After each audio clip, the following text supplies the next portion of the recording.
শৈলীর কুকিং এবং রিলসে আপনাদেরকে স্বাগত। আমি আজ করব পনির বাটার মশলা। পনির তার জন্য লাগবে পনির আর কি লাগবে একটু বেশি মশলা আছে, একটু দেখে নিন। সাথে পেঁয়াজ কুচো, রসুন কুচো,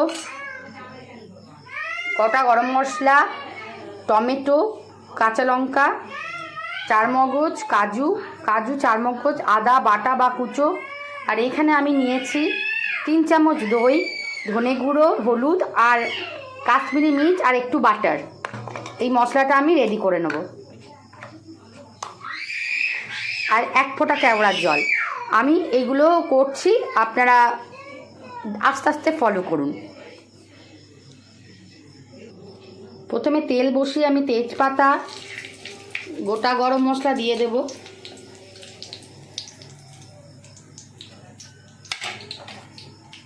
তেজপাতা গোটা গরম মশলাটা একটু ফ্লেভার ছাড়বে।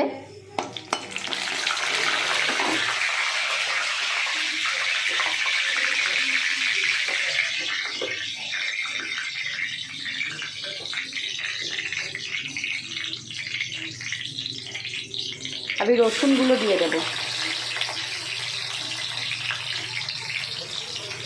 আমি রসুন দিয়ে দেব।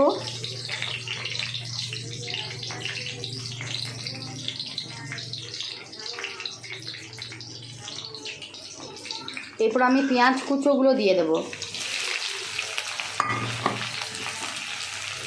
পেঁয়াজ কুচোগুলো যতক্ষণ না ঘাম ছেড়ে দিচ্ছে, মানে পেঁয়াজের কালারটা হালকা চেঞ্জ না হচ্ছে, ততক্ষণ আমি পেঁয়াজ কুচোগুলো। আদা কুচো যদি দেন তো আদা কুচোটা এক্ষুনি দিয়ে দিতে হবে, আর আমি যেহেতু আদা বাটা দেবো তার জন্য একটু পরে দিচ্ছি। টমেটো দেওয়ার আগে পর্যন্ত পেঁয়াজটাকে ভালো করে ভেজে নিতে হবে। পেঁয়াজটা ভেজে নিয়েছি, তার সঙ্গে কাঁচা লঙ্কা দিয়েছি। প্রথমে তেল দিয়েছিলাম, গরম মশলা, তেজপাতা, রসুন, পেঁয়াজ কুচো এবং কাঁচা লঙ্কা। এরপর আমি আদা বাটাটা দিয়ে দেব। আদা বাটাটা দিয়ে দিলাম।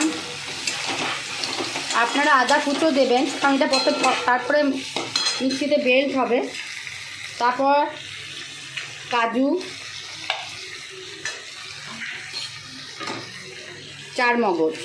আর এদিকে বলেছি আমি উষ্ণ গরম জল নুন জল করে গরম নুন জল করে পনিরগুলোকে ডুবিয়ে রেখেছি। পনিরগুলো আমি ভাজবো না, পনিরগুলোকে আমি ডুবিয়ে রেখেছি। পনিরটাও আমি ঘরে তৈরি করেছি। এবার আমি সবগুলো কষাবো। এর সঙ্গে যে আমি মশলাটা তৈরি করেছি সেই মশলাটা দিয়ে দিলাম। বাটার, দই, ধনে গুঁড়ো, হলুদ গুঁড়ো এবং লঙ্কার গুঁড়ো। মশলাটা দিয়ে দিলাম। মশলা বাটাটা দিয়ে একটু জলও দিয়ে দিলাম। এবার আমি সব কষাবো আর টমেটোটাও দিয়ে দেব।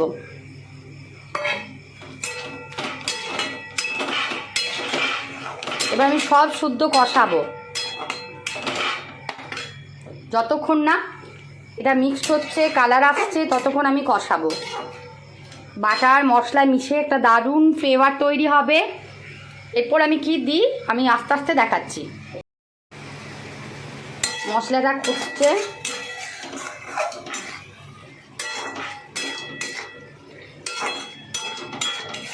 আমি সামান্য পরিমাণ নুন দিয়েছি যাতে টমেটোটা গলে যায়, আদার কাঁচা ভাবটা চলে যায়। আমি কষাচ্ছি।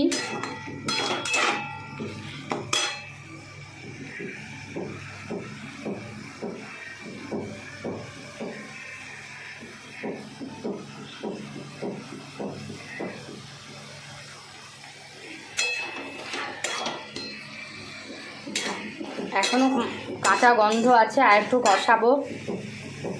দেখুন মশলাটা থেকে তেল ছেড়ে গেছে। এবার আমি একটু জল দিয়ে দেবো, পরিমাণ মতো জল দেবো, যাতে টমেটোগুলো উপরে ভেজে থাকে আর কি, খুব বেশি নয়। ঠিক হয়ে যাবে, যেহেতু কাজু আছে, চারমগজ আছে, ঠিক হয়ে যাবে। আমি আরেকটু জল দিয়ে দিলাম। এবার আমি চাপা দিয়ে দেবো। চাপা দিয়ে এটা পুরো জিনিসটাকে সেদ্ধ হতে দেবো, কুক হতে দেবো ঠিক মতো। আর একটু জল মরবে।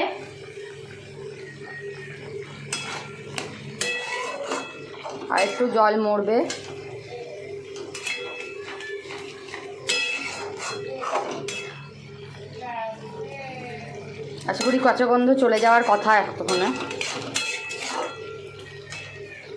আমি গ্যাসটা অফ করে দিচ্ছি এবং এটা মিক্সিং জারে নিয়ে নেব। ঠান্ডা হওয়ার পর আমি এটাকে পেস্ট করব ঠান্ডা জল দিয়ে, তাতে মশলাগুলো সব আমি নিয়ে নিতে পারি।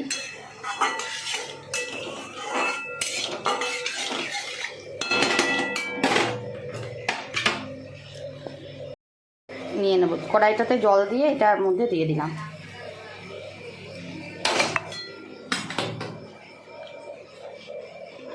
এবার আমার এটা ঠান্ডা হওয়া পর্যন্ত অপেক্ষা করব। ঠান্ডা হলে এটাকে আমি মিক্সার, আপনাদের যদি হ্যান্ড ব্লেন্ডার থাকে তো হ্যান্ড ব্লেন্ডারে পেস্ট করতে পারেন। আমি এটা একটু হালকাটা খুলে নিলাম যাতে ঠান্ডা হয়ে যায়। বলি এই যে আমি নিলাম পেস্ট করার জন্য, এর মধ্যে আমি সামান্য পরিমাণ কেওড়ার জল দেব। আতর নয় কিন্তু, কেওড়ার জল সামান্য পরিমাণ, জাস্ট 2 ফোঁটা, তাতে ফ্লেভারটা ভালো আসবে। বোঝা যাবে না, গন্ধটা মিলে যাবে, কিন্তু সুন্দর একটা টেস্ট আসবে। মনে হবে কি দিয়েছি কিন্তু বুঝতে পারা যাবে না। এবার এটা আমি পেস্ট করে দিই। কড়াই বসিয়ে দিয়েছি আমি, কড়াইটা গরম হোক। এরপর কী করছি আমি দেখাচ্ছি। ওটা তো ঠান্ডা হতে দিয়েছি, ঠান্ডা হলে আমি পেস্ট করব। আর এই দিয়ে কড়াই বাটার দিয়ে একটা তড়কা লাগাবো। পেঁয়াজ কুচো দিলাম, পেঁয়াজ কুচো দিয়ে এটা ভাজবো, ভাজা হোক।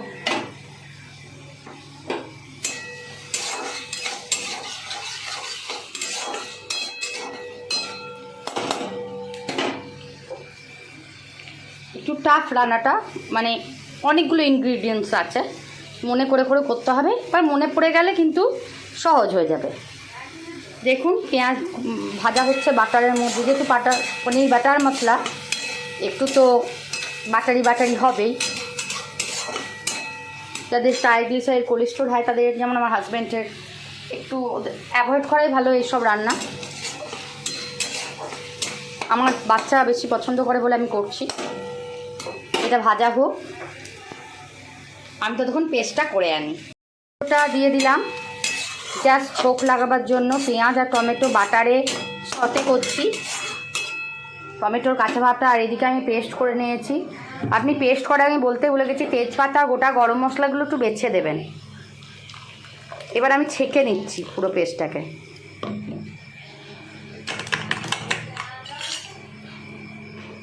পেস্টটাকে পুরো ছেঁকে নেবো, যাতে কোনো লাম বা কোনো কিছু শক্ত জিনিস না থাকে। ছেঁকে আপনাদের সঙ্গে দেখা হচ্ছে। পুরো গ্রেভিটা দেখুন আমি ছেঁকে নিয়েছি। আর যে ছাকা অংশটা, এটা আর দেবো না, এটা আমি সরিয়ে রাখছি সাইডে। এবার এই যে টমেটো আর পেঁয়াজের ছোকটা তৈরি করেছি, এটার মধ্যে দেব এই গ্রেভিটা। দাঁড়ান, তার আগে একটু লাল মির্চ দিয়ে দিই, তাহলে একটু লাল লাল দেখতে ভালো লাগবে।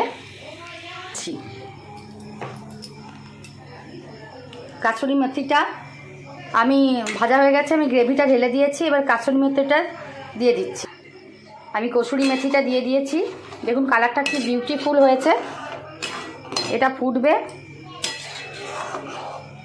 ফুটলে আমি পনিরগুলো দিয়ে দেব, যেগুলো আমি নুন উষ্ণ গরম জলে ভিজিয়ে রেখেছিলাম। সেই পনিরগুলো দেখুন টাটকা মনে হচ্ছে না?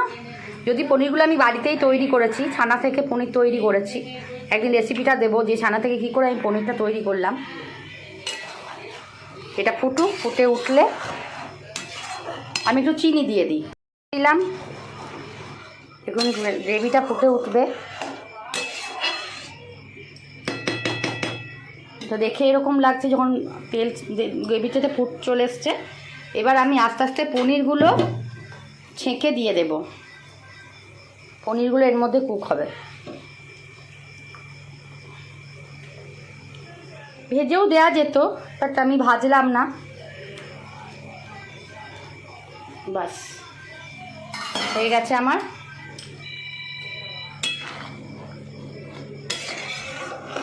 এটা ফুটবে, ফুটে যতক্ষণ না তেল ছাড়ছে, সেপারেট হচ্ছে মশলা থেকে, অয়েল বাটার, ততক্ষণ এটাকে আমি ফোটাবো। আপনাদের যদি ফ্রেশ ক্রিম না থাকে সবসময়, আজ যেমন আমার কাছে ফ্রেশ ক্রিমটা নেই, সেই জন্য একটু দুধ নিয়ে, দুধটা বেশি হয়ে গেছে আমি কমিয়ে নিচ্ছি, একটু দুধ নিয়ে তার সঙ্গে বাটার নিয়ে বিট করলেই ওটা কিন্তু ফ্রেশ ক্রিম তৈরি, মানে ফ্রেশ ক্রিমের একটা ইকুইভ্যালেন্ট তৈরি হবে আর কি। দেখুন আমি তৈরি করছি, কারণ এর মধ্যে মিক্সিতে গুঁড়িয়ে নিতে পারে, হ্যান্ড ব্লেন্ডারে একবার করে নিলে খুব ভালো হয়, যেহেতু এইটুকু জিনিস তো মিক্সিতে দিলে মুশকিল আছে।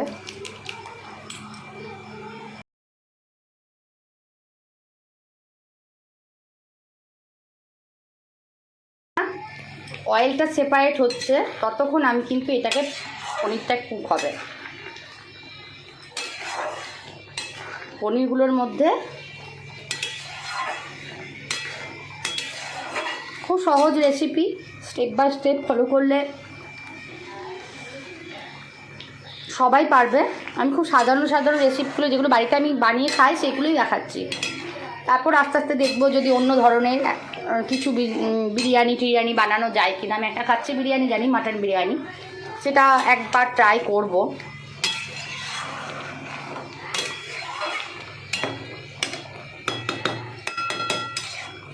এটা ফুটুক, এদিকে ফ্রেশ ক্রিমটা রেডি।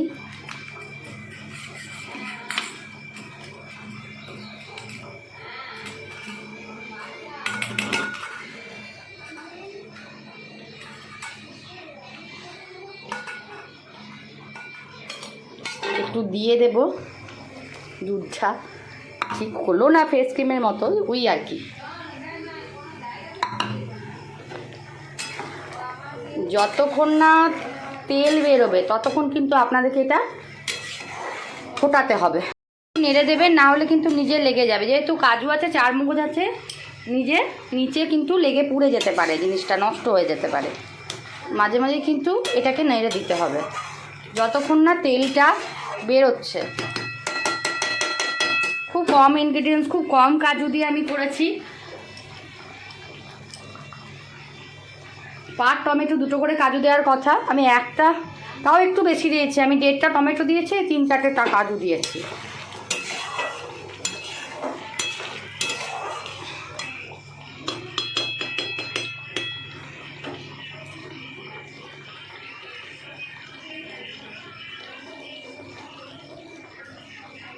আপনারা কি রান্না দেখতে চান আমাকে কমেন্ট করবেন, আমি চেষ্টা করব সেই রান্নাটা আপনাদের কাছে সাধারণভাবে ঘরোয়া উপকরণ দিয়ে তুলে ধরতে।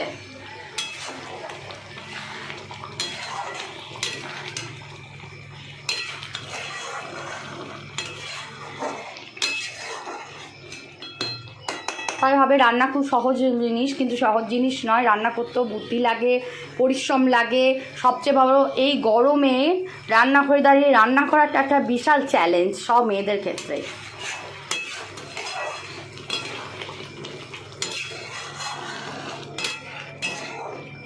ঠিক আছে, এই ফাঁকে আপনাদের সঙ্গে একটু গল্পও করে নিলাম আমি।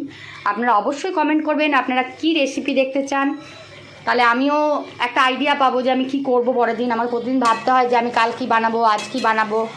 তো আপনারা যদি রেকমেন্ড করেন তাহলে আমি উপকৃত হই।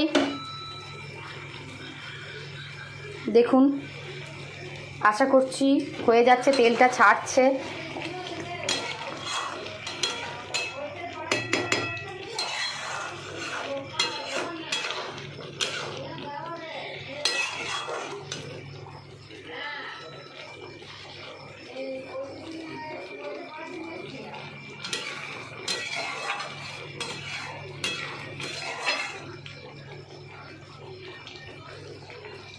দেখুন, এর থেকে বেশি তেল ছাড়বে না, তো গ্লসিনেস আসছে, গ্লসিনেসটাই দরকার।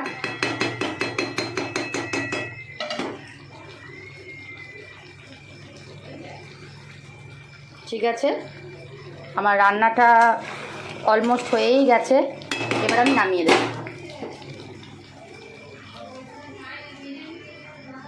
বাটার মশলা, পনির মাখনি আলাদা, পনির বাটার মশলা আলাদা, এটা আমি করলাম। ফেস ক্রিম থাকলে আরও ভালো হতো, আরও ভালোভাবে ডেকোরেশন করা যেত। আজ আমার তৈরি হয়ে গেল পনির বাটার মশলা। আপনাদের যদি ভালো লাগে আমার ফেসবুক পেজটা ফলো করবেন। আর আরও আপনাদের যা বন্ধুরা আছে তাদের কাছে প্লিজ আমার রান্নাটা পৌঁছে দেবেন, তারাও যেন লাইক করে, শেয়ার করবেন, আর আমার ইউটিউব চ্যানেলটা সাবস্ক্রাইব করে দেবেন। Tata, bye bye.